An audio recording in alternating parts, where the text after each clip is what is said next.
자, 한번 받아가겠습니다. 하나님은 살아계십니다. 걱정하지 마십시오. 하나님 일하십니다. 아멘. 오늘은 제헌절입니다. 74주년 되는 제헌절인데, 그럼 제헌절이 무슨 날일까요? 그냥 쉬는 날, 지금 공휴일도 아닙니다만은 제헌절은 대한민국의 헌법이 공포된 날입니다. 다 그럴 수 있지라고 할 수 있겠지만, 이런 식민지 나라는 헌법이 없습니다. 독립국가만이 헌법을 가질 수 있습니다. 우리나라는 일본에게 36년 동안 나라가 빼앗겼습니다. 대한민국이라는 이 한반도에 우리 땅에 살고 있지만 주권이 없었습니다. 우리 대한민국의 주인은 일본이었습니다. 그래서 일본이 세금을 걷어가고 각종 문화를 가져가도 우리는 할 말이 없습니다. 왜? 주인이 가져가니까. 그러다가 1945년 8월 15일에 독립을 했습니다. 독립은 했지만 그러다 법이 갑자기 만들어지는 건 아니지 않습니까? 그래서 1948년 5월 10일에 국회의원 선거를 했습니다. 초대 국회의원 선거였습니다. 그때 이 국회의원 정원이 200명인데 제주도에는 4.3 사태 때문에 2명이 국회의원을 뽑지 못하게 되어서 198명이 이제 재헌국회로 열리게 되었습니다. 자, 이렇게 국회의원들을 뽑혔던 이 198명이 1948년 5월 31일에 첫 국회를 개원하게 되었습니다. 이때 초대 임시의장을 맡았던 사람이 이승만 박사입니다. 자, 이승만 박사가 이제 이렇게 인사를 말합니다. 신생 독립국가를 허락하신 하나님께 감사의 기도를 드리겠습니다. 이윤영 동지께서 단상에 오셔서 기도드리겠습니다. 이게 대한민국입니다. 이윤영 국회의원은 종로구에서 당선된 사람인데 목사님입니다. 독립운동을 하다가 이제 목사님으로 이제 안수까지 받게 된 분인데, 그분이 나오셔서 대한민국 국회가 처음 개원하는 그날에 기도로 시작하게 되었습니다. 대한민국은 기독교 국가가 아닙니다. 그럼에도 불구하고 지금 228개 세계 나라 가운데 기도로 시작한 나라는 대한민국밖에 없다는 사실입니다. 자, 여러분, 그래서 이 대한민국 국회가 법을 만들어서 그 헌법을 이제 공포하게 된 날이 바로 오늘 7월 17일 제헌절입니다. 그래서 나라는 이 날을 기념하자 그래서 제헌절로 지키게 되는 겁니다. 자, 이때 우리 이윤영 목사님께서 기도할 때 198명이 다 예수 믿는 사람이 있냐? 아닙니다. 불교 신자도 있었고 천도교 신자도 있었고 유학자도 있었고 사회주의자도 있었습니다. 그런데 모두 일어나서 기도하게 된 나라가 대한민국입니다. 이렇게 대한민국은 특별한 나라입니다. 우리가 알고 있는 것보다 대한민국은 더 훨씬 특별한 나라입니다. 이 헌법을 만들게 될 때 주도했던 사람이 이승만 박사입니다. 미국에서 공부를 하고 하면서 이분이 나라를 만들면 어떤 나라를 만들 것인가 고민하면서 그가 가졌던 사상이 뭐냐? 기독교 입국론입니다. 기독교 사상 위에, 기독교 신앙 위에 이 나라를 세우자라는 것이 그분의 사상이었습니다. 그래서 만들어진 헌법이 오늘 우리가 사용하고 있는 그 헌법입니다.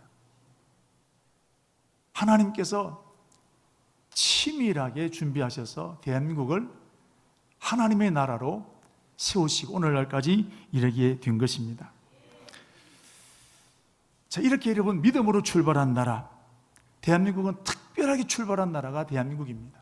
이유는 이 작은 한반도, 이 나라를 통해서 전 세계 가운데 하나님은 살아계신다. 하나님은 지금도 능력 가운데 거하신다. 대한민국을 보라. 하나님은 이렇게 살아계신다는 것을 보여주기 위해서 하나님은 이렇게 숨겨진 사람들을 통해서 대한민국을 믿음으로 시작하게 된 것입니다. 이렇게 믿음으로 세워진 대한민국, 그럼 잘 돼야 되지 않겠습니까? 부강하게 돼야 되지 않겠습니까? 그런데 1950년 6월 25일에 전쟁이 터졌습니다. 3일 만에 서울이 빼앗겼습니다. 불과 몇 개월 만에 대한민국 전체가 빼앗겼고 부산과 경남만 남게 되었습니다. 시간 문제였습니다.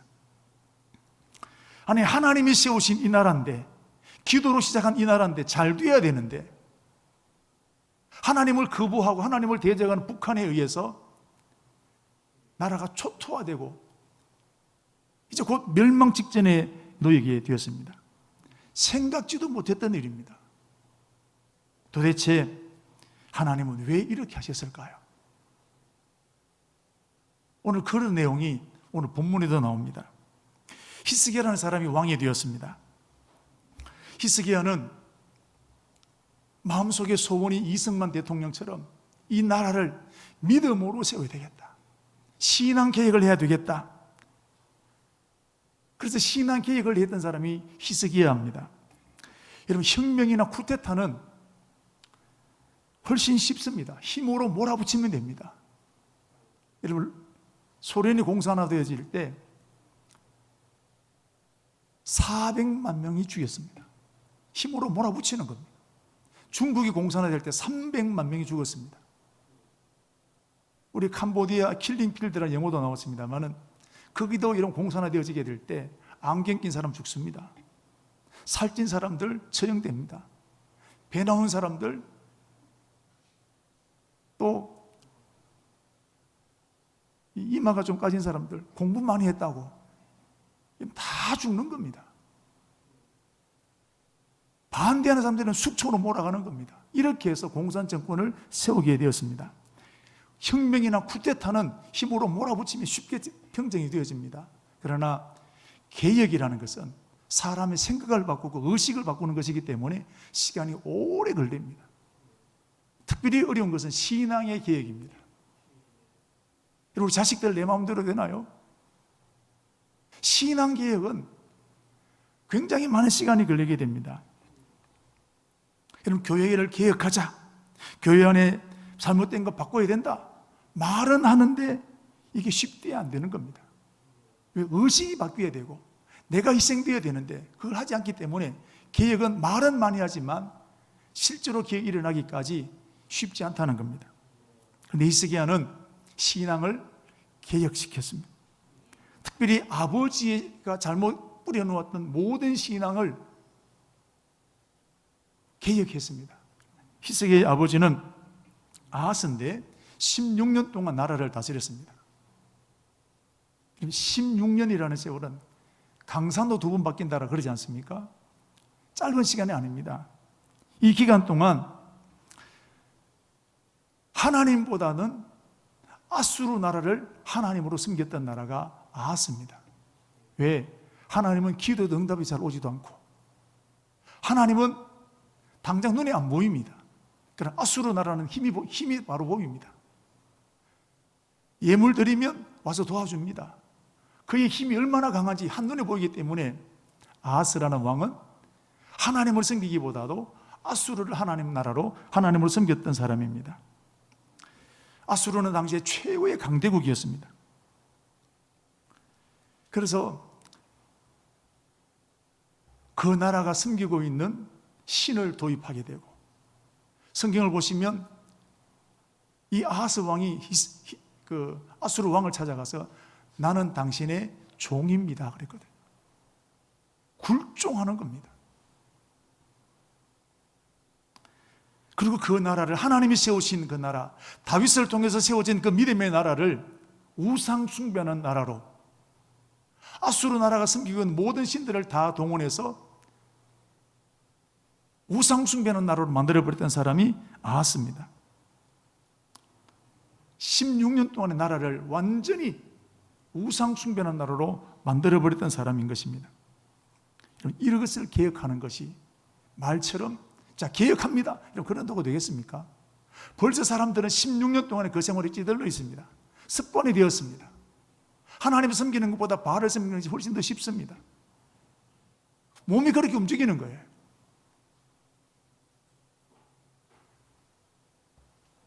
그리고 수많은 저항 세력이 있습니다. 우리나라도 보시면 정권이 바뀌니까 전 정권의 사람들이 물러간다 마늘해야 된다. 저항이 얼마나 많습니까? 16년 동안 여러분 거기 붙어 먹은 사람들이 얼마나 많았겠습니까? 그걸 정리한다는 것 굉장히 많은 저항을 받게 됩니다. 그렇지만 히스기야는 신앙을 기획한 이것이야말로 하나님이 나를 왕으로 세우신 가장 큰 이유가 이것이다. 그래서 자신의 사명으로 발견했던 사람이 바로 이 히스기야 왕이었습니다. 그래서 히스기야는 왕이 된 첫 해부터 히스기야는 신앙을 기획하기로 작정하게 됩니다. 그래서 우리 역대하 29장 3절 말씀 보시면 맨 먼저 하는 게 뭐냐면 성전을 수리했습니다.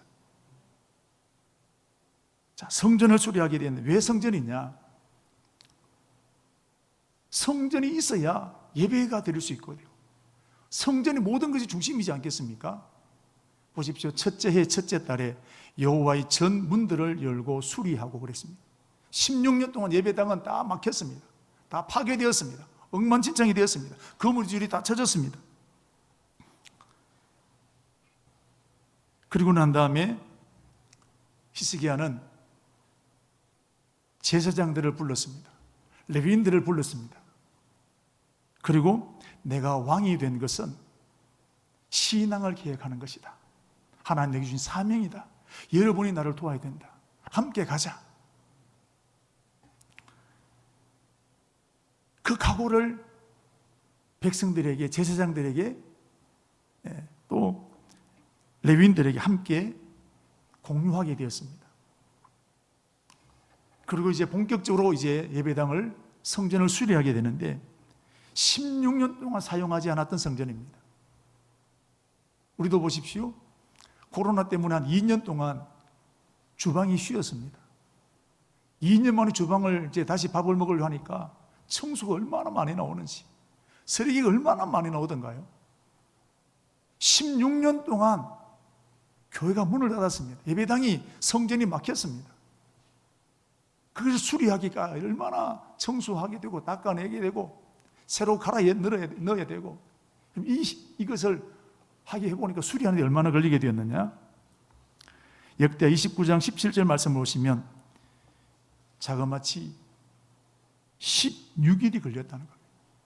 모든 사람들이 다 달라붙어서 성전을 수리하게 되는데 16일이 걸리게 되었습니다. 그래서 성전을 수리하고 난 다음에 두 번째로 한 것이 유월절 절기를 지켰습니다. 유월절은 이스라엘 나라 중에서 제일 큰 명절이 유월절입니다. 애굽에서 해방된 날이 유월절입니다. 그래서 유월절 절기를 지키게 되었습니다. 자, 그러면 사람들이 여러분 순순히 잘 협조했을까요? 자, 히스기야 계획하는데 우리가 적극적으로 돕자, 막 그렇게 했을까요? 역대 29장 30절 말씀을 보시면 많은 방해가 있었습니다. 자, 이와 같이 보발꾼 에브라임과 므낫세 지방 각 성읍으로 두루다녀서 스불론에 이르렀으나 사람들이 조롱하며 비웃었더라 그랬습니다. 느헤미야, 히스기야 계획을 한다고 웃기는 소리 하지 마라. 예배한다고 비웃고 지나가는 겁니다. 얼마나 많은 사람들이 비웃고 조롱했는지 몰라요. 그러나 하나님 앞에 그 마음 흔들리지 않고 유월절 절기를 지켰습니다. 자, 그런데 놀라운 일이 일어났습니다. 하나님께서 유월절을 지키는 모든 사람들에게 큰 은혜를 부어주신 거예요. 마치 예루살렘에 성령이 임했던 것처럼 유월절 즐기는 그 참여했던 모든 사람들, 예배드린 한 사람 한 사람마다 하나님께 놀라운 은혜를 베풀어 주셨습니다. 영적 부흥이 일어나게 하셨습니다. 그래서 30장 16절 말씀이 역대하 30장 26절 말씀을 보시면, 자, 우리 같이 한번 들어가겠습니다. 예루살렘에 큰 기쁨이 있었으니 이스라엘 왕 다윗의 아들 솔로몬 때로부터 이러한 기쁨이 예루살렘에 없었더라. 솔로몬 때로부터 지금까지 솔로몬 이후에 얼마나 많은 왕들이 있었습니까?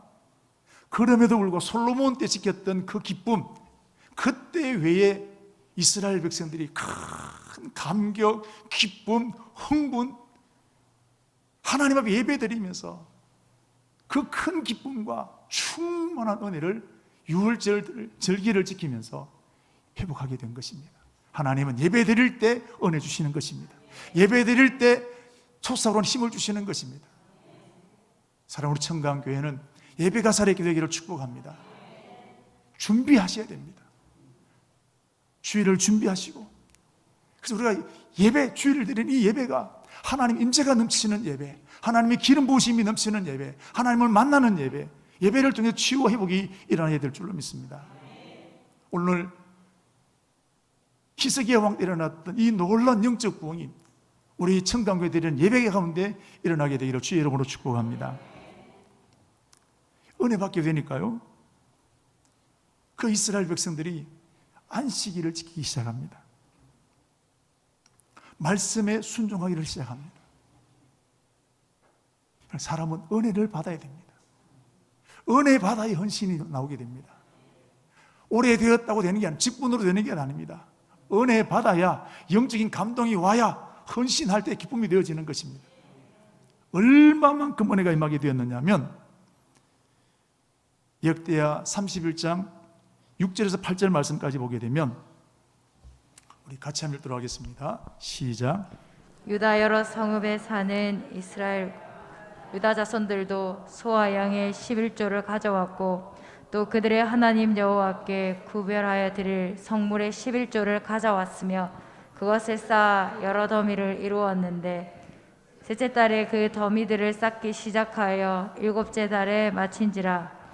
히스기야와 방백들이 와서 쌓인 더미를 보고 여호와를 송축하고 그의 백성 이스라엘을 위하여 축복하니라. 자, 여러분, 11조를 가져오는데 몇 월 달부터?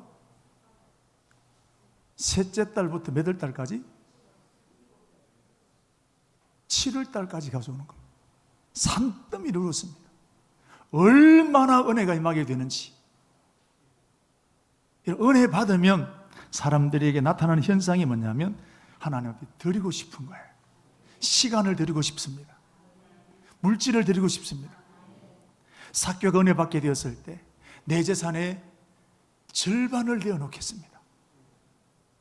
막달라 마리아가 은혜 받게 되었을 때 자기가 생명처럼 향유를 부어드렸습니다. 이스라엘 백성들이 금송아지를 섬기다가 다시 하나님께 돌아와서 예배드리다가 은혜 받게 되었습니다. 그들이 넘치는 예물을 가져오게 되었습니다. 이제 그만 가져오라 할 만큼 많은 예물을 드리게 되었습니다. 오늘도 보십시오. 16년 동안 우상 숭배하고 각종 다른 신을 섬겼던 그 사람들이 유월절 예배가 회복되고 은혜 받게 되니까 예물을 가져오고 11조를 가져오는데 3개월이 3월 달부터 해서 7월 달까지 산더미를 이루었다는 거죠. 여러분, 지금도 은혜 받으면 데리고 싶어 하는 겁니다. 저는 우리 교회 가운데 여러분들 가운데 이런 역사가 일어나게 되기를 축복합니다. 은혜 받아야 헌금해도 아깝지 않습니다. 여러분이 은혜 받은 만큼 헌금하시기를 축복합니다. 헌금 드리는 것이 아깝지 않게 되기를 축복합니다. 많이 드리십시오. 많이 은혜 받아야 많이 드릴 수 있는 것입니다. 헌금하니까 기분 나쁘세요? 은혜 받아야 헌금하는 겁니다. 저는 우리 교회에 저와 여러분에게 이런 은혜가 강물처럼 흘러가게 되기를 주의 이름으로 축복합니다. 이렇게 여러분, 히스기야는 신앙을 계획했습니다. 이제 이스라엘은 믿음의 나라가 되었습니다. 다윗이 세웠던 그 나라로 회복되어지게 되었습니다. 하나님 얼마나 좋으셨을까요? 하나님 막 춤추고 싶지 않았겠습니까? 이 일을 감당한 히스기야에게 하나님 복 주셔야 됩니다. 높이들을 사용하셔야 됩니다. 예수님께서도 내 이름을 위하여 집이나 형제나 자매나 부모나 자식이나 전투를 벌인 자마다 여러 배를 받고 영생을 상속하리라. 이렇게 하나님을 위해서 헌신하게 되었고, 그런 히스기야의 하나님은 넘치는 복으로 채우셔야 됩니다. 그런데 오늘 1절 말씀을 보시면 뜻하지 않는 내용이 나옵니다. 이 모든 충성된 일을 한 후에 라는 말이 나옵니다. 하나님께서도 히스기야가 성전을 수리하고 신앙을 계획한 것을 충성스럽게 보셨다는 겁니다. 대충 하지 않았다고 보셨습니다. 충성스럽게 감당했다는 것입니다. 그렇다면 복 주셔야 됩니다. 1절 우리 같이 한번 읽도록 하겠습니다. 시작. 충성된 일을 한 후에 아수르 왕 사네립이 유다에 들어와서 견고한 성읍들을 향하여 진을 치고 쳐서 점령하고자 한지라. 자, 무슨 일이 일어났습니까? 전쟁이 일어났습니다. 하나님 복 주셔야 되는데, 넘치는 복으로 채우셔야 되는데, 현실적으로는 전쟁이 일어났습니다. 그것도 가장 강한 아수르 나라, 자기의 아버지가 하나님처럼 섬겼던 그 아수르 나라가 히스기야를 쳐들어왔습니다. 언제요? 이 모든 충성된 일을 한 후에. 뭔 이런 일이 있습니까? 하나님 무언가 잘못된 것 아니겠습니까? 있을 수 없는 일이 일어났습니다. 어떻게 하나님 이럴 수 있습니까? 하나님 앞에 시험될 일이 생겼습니다. 저와 여러분들 신앙생활을 하다 보면 하나님 앞에 시험될 일이 많이 생기는 겁니다. 오늘 히스기야 하나님의 시험될 일이 딱 만났습니다. 이 아수르가 쳐들어와서 강대국답게 이스라엘 나라를 모든 지역을 다 점령해 버렸습니다. 마지막으로 예루살렘, 히스기야 있는 그 도시를 포위해 버리게 되었습니다. 마치 6.25 전쟁이 일어나게 되었을 때 서울이 3일 만에 빼앗겼던 것처럼 아수르 나라 앞에 이스라엘 나라도 여러분 추풍낙엽이었습니다. 다 무너지는 겁니다. 그리고 예루살렘을 포위해서 물 한 방울 안에 들어가지 못하게 만들었고, 쌀 한 톨 들어가지 못하게 복음로를 완전히 차단시켜 버렸습니다. 그래서 오늘 읽었던 3절에서 4절 말씀을 보시면 히스기야가 물을 찾으려고 애를 쓰는 내용이 나와 있습니다.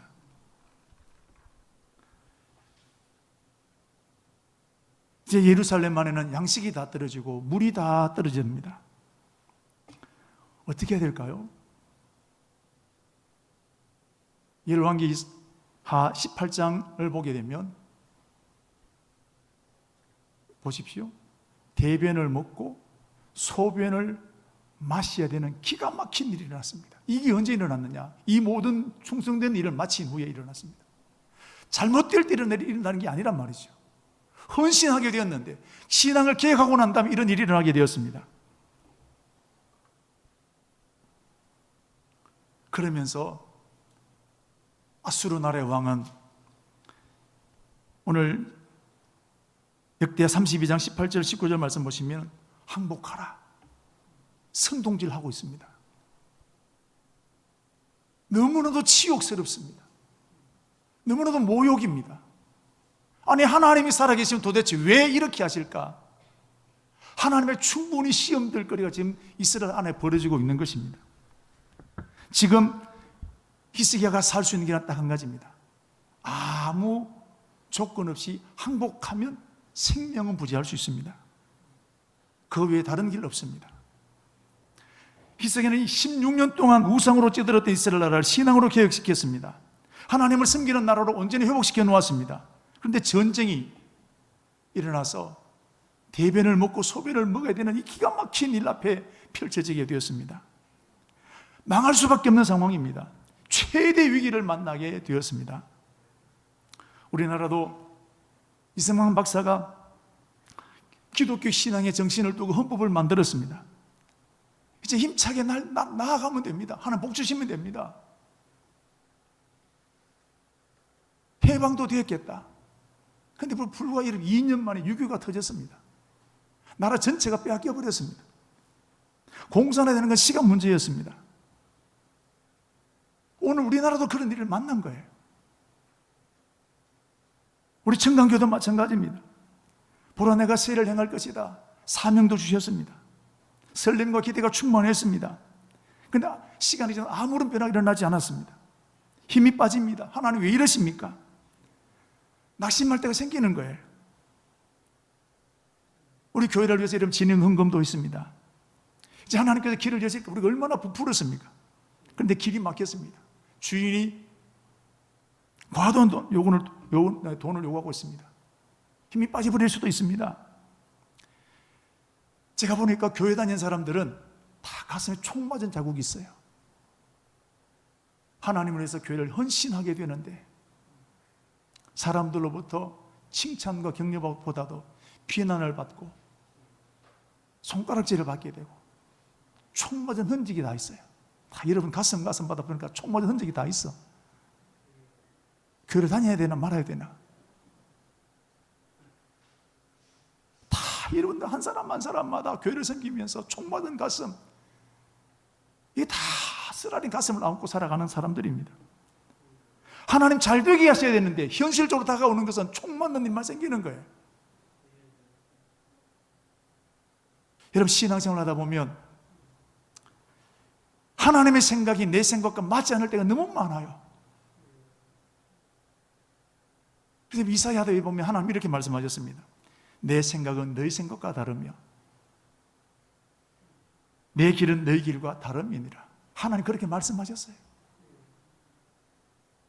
여러분 오늘 이것이 이 세계가 만난 현실입니다. 이게 오늘 우리들의 문제일 수도 있습니다. 그런데 여러분 고난에는 반드시 이유가 있습니다. 그럼 하나님께서 왜 히스기야에게 이런 일이 일어나게 하셨을까요? 그것은 히스기야에 벌 주기 위한 것 아닙니다. 망하게 하기 위한 것 아닙니다. 히스기야를 더 크게, 더 위대하게 만들어주기 위한 것입니다. 언제 위대하게 될까요? 불가능한 것을 가능하게 했을 때 위대해지는 겁니다. 망할 수밖에 없는 전쟁을 이기게 되었을 때 위대해지게 되는 겁니다. 다윗이 왜 유명해지게 되었습니까? 골리앗을 이기기 때문에 유명해지게 되는 겁니다. 여러분 아수르 나라는 하나님에게 원수된 나라가 아수르입니다. 계속 두면 이스라엘 나라를 괴롭힐 나라입니다. 하나님이 이 나라를 반드시 무너뜨리시기를 원하시는 분이 하나님이십니다. 이스라엘 백성 아니어도 하나님은 이 아수르 나라를 멸망시키기를 원하셨습니다. 그런데 이 여러분 강대국 누가 이길 수 있겠습니까? 말한다고 되는 게 아닙니다. 큰 소리 친다고 이기는 게 아닙니다. 힘이 있어야 됩니다. 이길 수 있는 능력이 있어야 되는 겁니다. 보통 사람은 하라고 해도 여러분 겁먹고 다 도망가 버리지 않겠습니까? 하나님은 이 일을 감당할 사람을 찾고 계신 거예요. 이 아수르 나라를 깨부술 사람, 이 아수르 나라를 멸망시킬 사람을 하나님이 찾고 계신 거예요. 그게 누구였느냐? 히스기야였습니다. 왜요?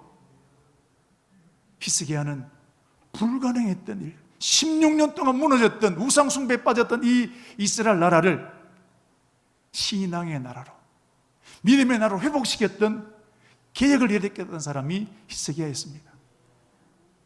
히스기야는 하나님을 위해서 헌신할 수 있는 사람입니다. 히스기야는 믿음으로 도전할 수 있는 사람이다. 이게 하나님 눈에 발견되어집니다.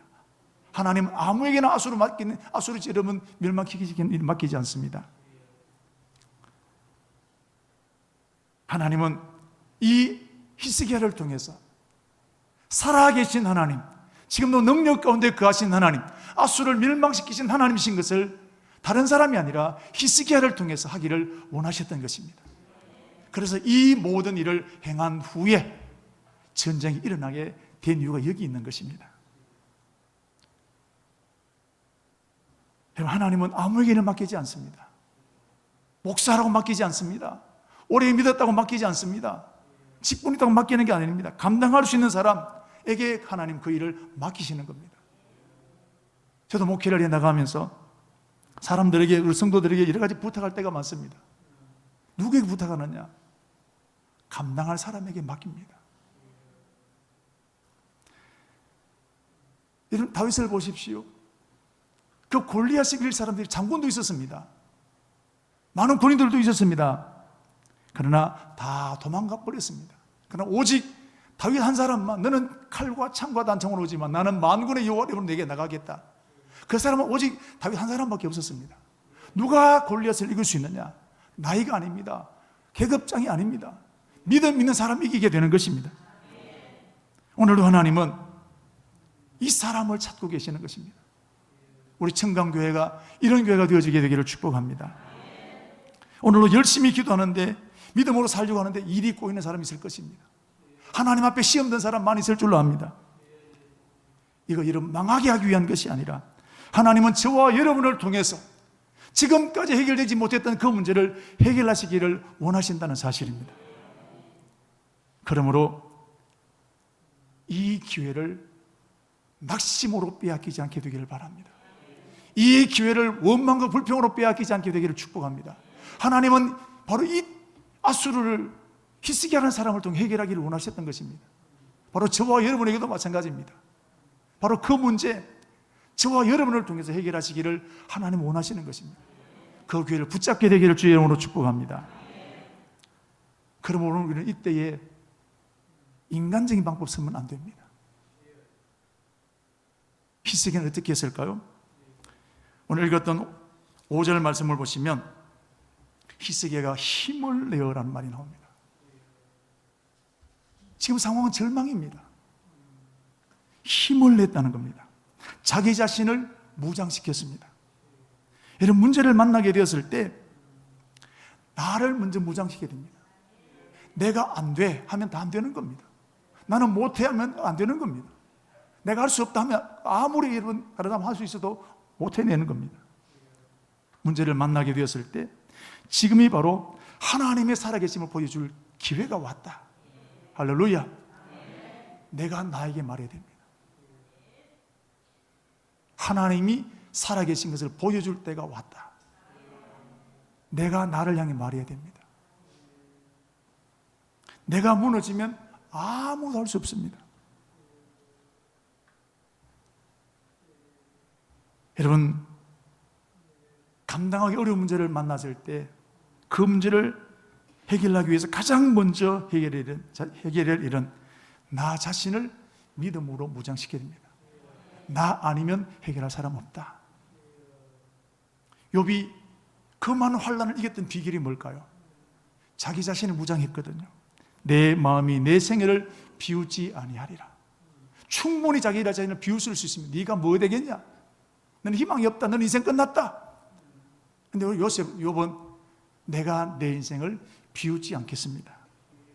시편 42편 5절 말씀에 고라자선도 이렇게 말했습니다. 내 영혼아 어찌하여 내가 낙심하며 어찌하여 내 속에서 불안해하는가? 너는 하나님께 소망을 두라. 자기 자신을 향해 말하는 겁니다.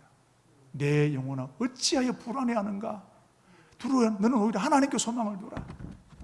오늘도 우리가 위기를 만날 때마다 내가 나를 향해서 격려하고 축복하고 나를 이렇게 세워야 될 줄로 믿습니다. 지금은 또 여러분 나를 보고 이제 끝났다, 이제는 희망 없다 이렇게 비난하는 분이 있으십니까? 가장 먼저 해야 될 일은 자신을 이렇게 세우십시오. 내가 나를 이렇게 세우는 사람만이 승리할 수 있는 것입니다. 내 영혼은 어찌하여 낭망하며 내 영혼은 어찌하여 내 속에서 불안해하는가? 오히려 하나님을 바라라. 나를 향해서 계속해서 축복하고 여러분 기도하십시오. 두 번째 히스기야가 한 일은 사람들을 격려하고 위로했습니다. 6절부터 8절 말씀까지 보시면 두려워 떨고 있는 사람들을 향해서 히스기야가 찾아가서 힘내자. 우리 하나님을 하고 있다. 하나 우리를 도우실 것이다. 겁나지만 나가자. 누가 이렇게 할 수 있겠습니까? 자신이 힘을 얻은 사람만이 다른 사람을 격려할 수 있습니다. 내가 무너졌는데 어떻게 다른 사람을 격려할 수 있겠습니까?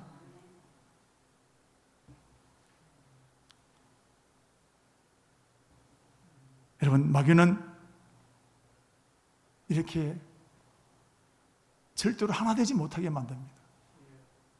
이제 히스기야를 통해서 이 사람들 어떻게 되었을까요? 다 하나가 되는 거예요. 8절 끝에 보게 되면 히스기야의 말로 백성들이 안심하니라 그랬습니다. 변화된 사람의 말엔 힘이 있습니다. 은혜 받은 사람의 말은 힘이 있습니다. 기도한 사람의 말은 힘이 있습니다. 내가 확신 가진 사람의 말은 능력이 있는 것입니다. 불안하지만, 떨리지만 히스기야의 말을 듣고 이런 사람들이 용기를 얻게 되었다는 겁니다. 저와 여러분들 때문에 낙심했던 사람들이 힘을 얻게 되기를 축복합니다. 여러분 때문에 살아나는 사람이 많이 일어나게 되기를 주의 이름으로 축복합니다. 그 다음에 히스기야가 어떻게 하느냐? 그리고 이 문제를 끌어내놓고 하나님 앞에 집중해서 기도합니다.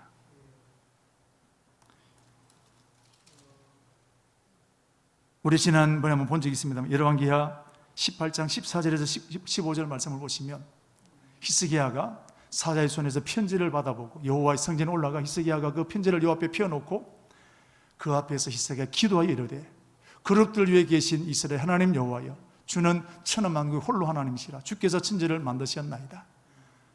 우리 하나님 여호와여 원하건대 이제 우리를 그들의 손에서 구원하여 주옵소서. 그리하시면 천하만국이 주 여호와가 홀로 하나님이신 줄 알겠습니다.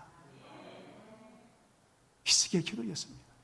금식하고 기도에 전념하게 되었습니다. 여러분, 가장 중요한 것이 기도하는 것입니다. 그런데 기도하면 이기는데 기도하지 않습니다. 걱정은 많이 하는데 기도하지 않습니다. 그러나 문제를 이길 수 있는 비결은 기도하는 것입니다. 기도하면 하나님이 일하시기 때문에 그렇습니다. 하나님 말씀하셨습니다. 너는 내게 부르짖어라.